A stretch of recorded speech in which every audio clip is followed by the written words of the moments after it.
Fala galerinha do YouTube, tudo bem com vocês? Estamos com mais um vídeo. Eu vou mostrar pra vocês como chamar Minecraft grátis no Android. Esse Minecraft aqui. Você vai precisar da Pitoid. Vamos ver como baixa. Na Pitoid você vem no Google. Aí você pesquisa.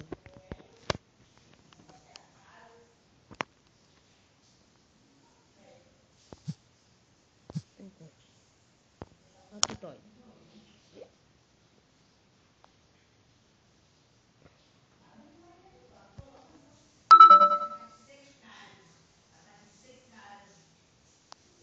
Pera aí galera, a gente aqui caiu rápido. Quando entra eu não vou poder ficar. Empurrar.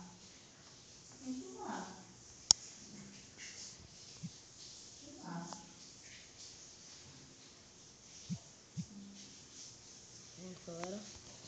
Vamos lá que eu fiz. Você pesquisa a Pitoid. Vai aparecer primeiro aqui, ó. Você abre a página.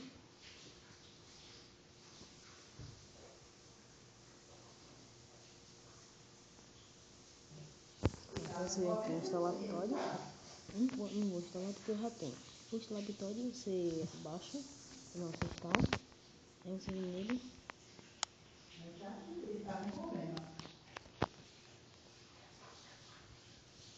A partir de você fazer ensina como fazer, você pula. Aí você vem nele e pesquisa Minecraft.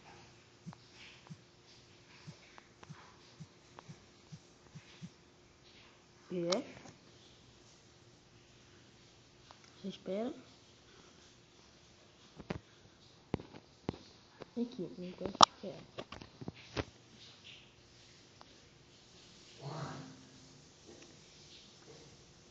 Você espera carregar. Eu aconselho pra você baixar a versão do Pitoid antiga.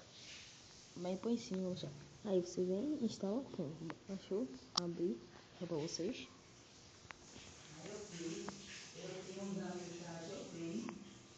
Você falei, essa acordar cedo pra marcar uma boa comida na Aqui, ó. pra marcar. Pega manualmente.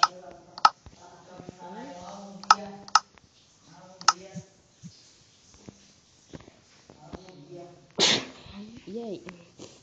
E aí, ó. E é isso, galera. Se você gostou do vídeo, deixe seu gostei. Se inscreva se não for inscrito. E eu